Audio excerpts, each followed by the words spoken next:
Welcome to my channel commerce classes by Ritu Singh. हम कर रहे हैं चैप्टर 5 अकाउंटिंग रेशो। उसमें हमने डिस्कस कर लिया है कि लिक्विडिटी रेशो होती क्या है। उसमें हम क्या क्या डिस्कस करते हैं, क्विक रेशो और करंट रेशो, वो हमने अच्छे से कर लिया है। न्यूमेरिकली भी उसको हमने डिस्कस कर लिया। आज हम करेंगे solvency ratio. Basically solvency ratio होती क्या है देखते हैं। Assess the ability of the firm to meet its long term liability. क्या होती है सॉल्वेंसी रेशियो? इससे पता चलता है कि जो लॉन्ग टर्म जो हमारी लाइबिलिटी हैं उनको जो पूरी करने की, मीट आउट करने की हमारी कैपेबिलिटी एबिलिटी है या नहीं है। हम कैपेबल हैं उनको पे करने के लिए टाइम टू टाइम इंटरेस्ट, और जब वो मैच्योर हो जाएं उनको फुल्ली पे करने के लिए। देखिए, these ratio reveal as to how much amount in a business has been invested by proprietor। proprietor मतलब खुद के द्वारा इन्वेस्ट की गई हो, मतलब कितने तो शेयर होल्डर फंड इन्वेस्ट किए जाएंगे। How much amount has been raise from outside sources. Outside sources कुछ भी हो सकते हैं। हमने डिबेंचर्स खरीद लिए, बैंक से लोन ले लिया है, फाइनेंशियल इंस्टीट्यूशन से हमने फाइनेंस अपनी फर्म को प्रोवाइड करवाया है, ये कौन से भी हो सकते हैं।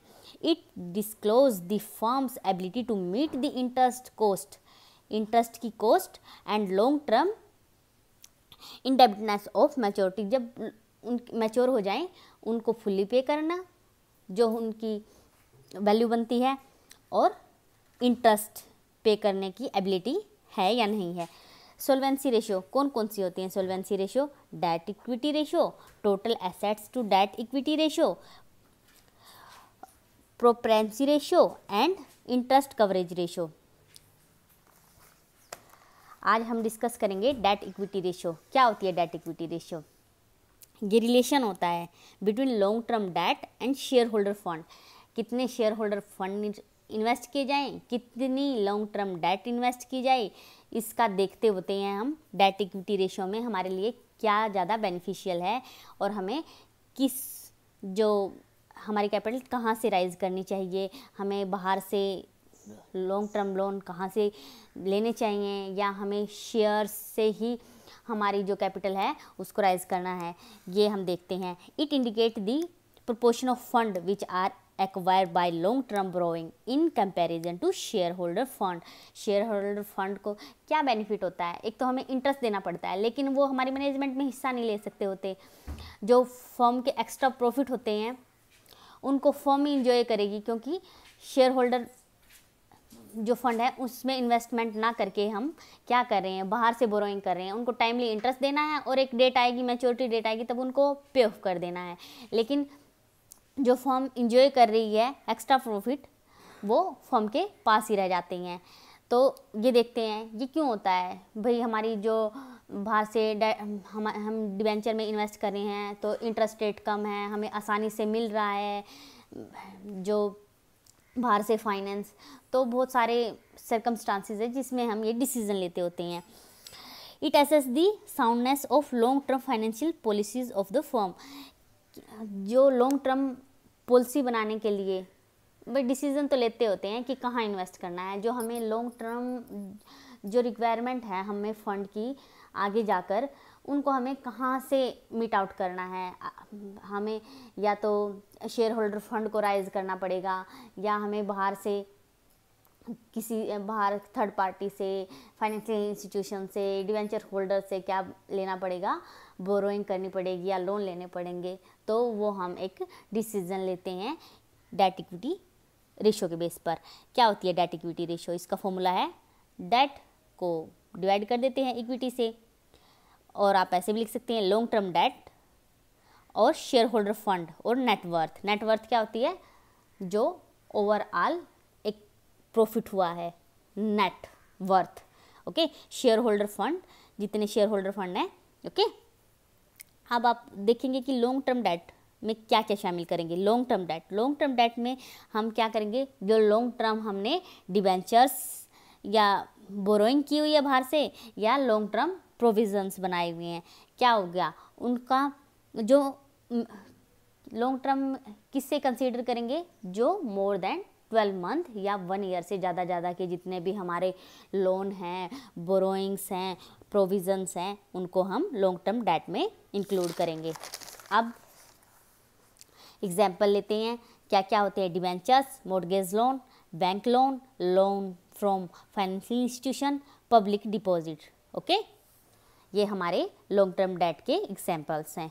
Share holder fund, share holder fund क्या होता है?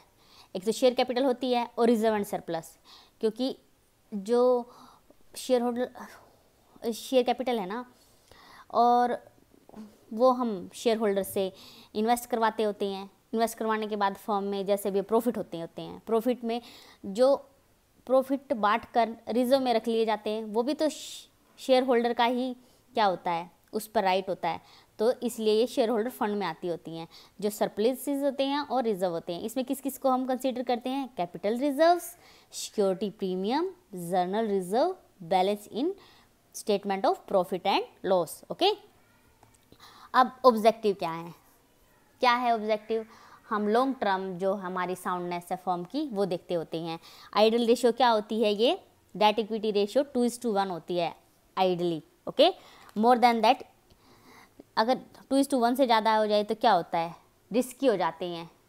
अगर हमने शेयर होल्डर जो हमारे फंड में, शेयर होल्डर फंड से हमने फंड नहीं लिए हुए और बाहर से कहीं से ही हमने बोरो किया हुआ है, वो 2:1 मतलब शेयर होल्डर अगर एक इन्वेस्टमेंट, जैसे हमने कैपिटल में 1% हमने शेयर होल्डर फंड का करवा रखा है, शेयर होल्डर्स इन्वेस्टमेंट ले रखी है, और उसका डबल हम बाहर से बोरो कर सकते हैं। अगर इससे ज़्यादा हो जाता है तो ये रिस्की हो जाएगा, क्योंकि हमें एक तो टाइम से इंटरेस्ट देना होता है और एक टाइम पर वो हमें पे भी करने होते हैं। लेकिन शेयर होल्डर फंड का क्या होता है? प्रॉफिट हो रहे हैं तो प्रॉफिट हो रहे हैं तो डिविडेंड देंगे, अगर प्रॉफिट नहीं हो रहे तो हमारी कोई लायबिलिटी नहीं बनती उनकी तरफ। लेकिन जो बाहर से हम बोरो करते हैं उनको हमें टाइमली इंटरेस्ट देना होता है, अगर हमें प्रॉफिट हो या ना हो, और क्या करना पड़ता है, जब मैच्योरिटी डेट आ जाए तो उनको पे ऑफ भी करना होता है, चाहे हम कैपेबल हों या ना हो। अगर नहीं करेंगे तो ये कोर्ट में भी जा सकते हैं, हम लाइबल हैं अकॉर्डिंग टू लॉ इन्हें पे करने के लिए। लेकिन शेयर होल्डर फंड का ऐसा कुछ नहीं है, इसलिए सबसे सेफेस्ट सोर्स होता है। लेकिन ये रिस्की होता है तो प्रॉफिटेबल भी होता है, क्योंकि एक सीमित मात्रा में इंटरेस्ट दे रहे हैं हम, और हम जो प्रॉफिट आ रहे हैं उनको, कंपनी जो एक्सेस प्रॉफिट कमा रही है उनको आगे अपनी अपॉर्चुनिटीज़ हैं उनमें लगाकर और प्रॉफिट से प्रॉफिट कमाई जा सकती है। ये रिस्की होते हैं, लेकिन चीपेस्ट सोर्स तो होता है लेकिन रिस्की होता है। ये क्या होता है? ये रिस्की कम होता है, लेकिन क्या है, जो प्रॉफिट होगा उसमें हिस्सा देना पड़ेगा। मैनेजमेंट में भी हिस्सा होता है शेयर होल्डर फंड का, शेयर होल्डर्स का। तो ये डिसीज़न हम किससे लेंगे? जो आइडल रेशो होती है 2:1 होती है। अगर बाहर से हमने बोरो किया है वो हम 2 कर सकते हैं, और शेयर होल्डर फंड 1% हो तो उसका डबल हम बाहर से बोरो कर सकते हैं। अगर इससे ज़्यादा हो जाता है तो बहुत ज़्यादा रिस्की हो जाता है, जो अच्छा नहीं माना जाता फर्म के लिए। अब हम न्यूमेरिकली देखते हैं कैसे निकालते हैं डेट इक्विटी रेशियो। देखिए, हमें दिया हुआ है share capital 2,50,000, reserve and surplus 1,10,000, long term borrowing 1,20,000, long term provision 50,000, current liability 70,000, और non current assets 3,80,000, current assets 2,20,000।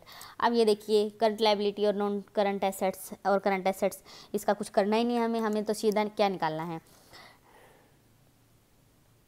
डेब्ट इक्विटी रेशियो क्या है? लॉन्ग टर्म डेब्ट और किससे? शेयर होल्डर्स फंड और नेटवर्थ। अब शेयर होल्डर फंड क्या है? शेयर होल्डर फंड में ये आ जाएगा हमारा, और इसमें ये आ जाएगा। देखिए,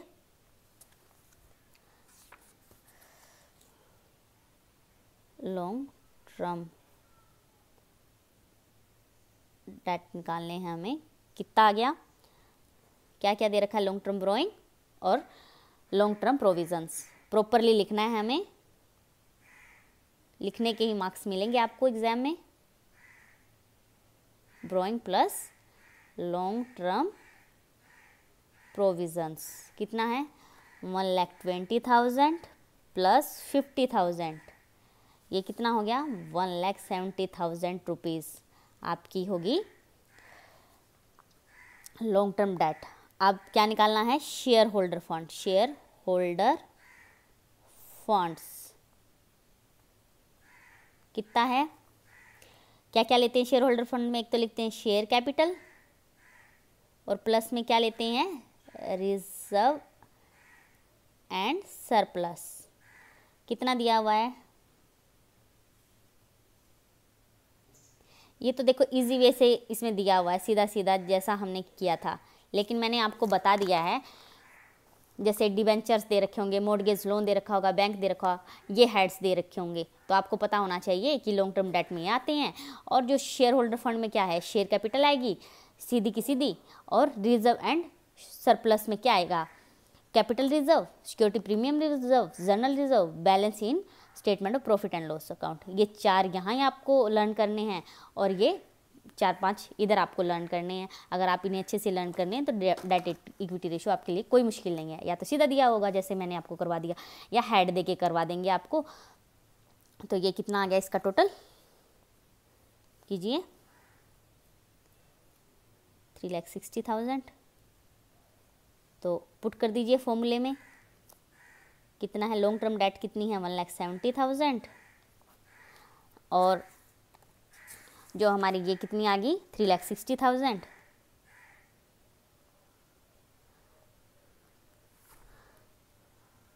तो डेट इक्विटी रेशियो कितनी आ जाएगी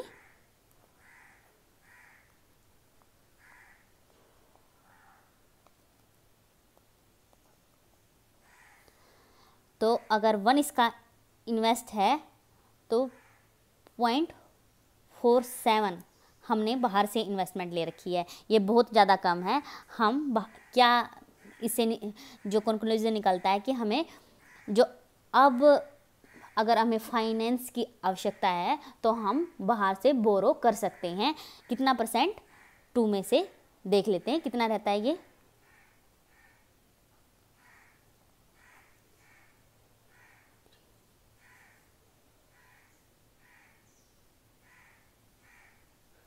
इतना हम बाहर से बोरो कर सकते हैं एक आइडल रेशियो के लिए हम। तो क्या कंक्लूजन निकलता है हमारा, this ratio indicate the extent of fund provided by long term lenders in comparison to fund provided by owners. The normally acceptable debt equity ratio 2:1 है, 2:1 होनी चाहिए। अब कितनी है, this ratio is higher than 2:1, it's mean that long term borrowing are more than twice in comparison to fund provided by owner. It will be indicate risky financial position. Okay, in the question long term loan are only 0.47 है ना, 0.47 है ना, in comparison shareholder fund it shows that the long term financial position of the company is sound. हमने बता दिया ना यहाँ तक राइज कर सकते हैं, होना इतना चाहिए। अगर इससे ज़्यादा 2 से ज़्यादा हो जाते हैं, मतलब शेयर होल्डर फंड के डबल से ज़्यादा हो जाते हैं तो रिस्की पोजीशन आ जाती है। इससे कम है तो अच्छी पोजीशन में है, लेकिन कहाँ तक राइज कर सकते हैं हम, डबल तक राइज कर सकते हैं। अभी तो इसके इक्वल भी नहीं है ये। ओके, ये आपका हो गया डेट इक्विटी रेशियो। अगर फिर भी कोई डाउट है तो प्लीज़ कमेंट बॉक्स में डाल लीजिएगा। प्लीज़ मेरी वीडियो को लाइक शेयर सब्सक्राइब जरूर कीजिए। Thank you so much.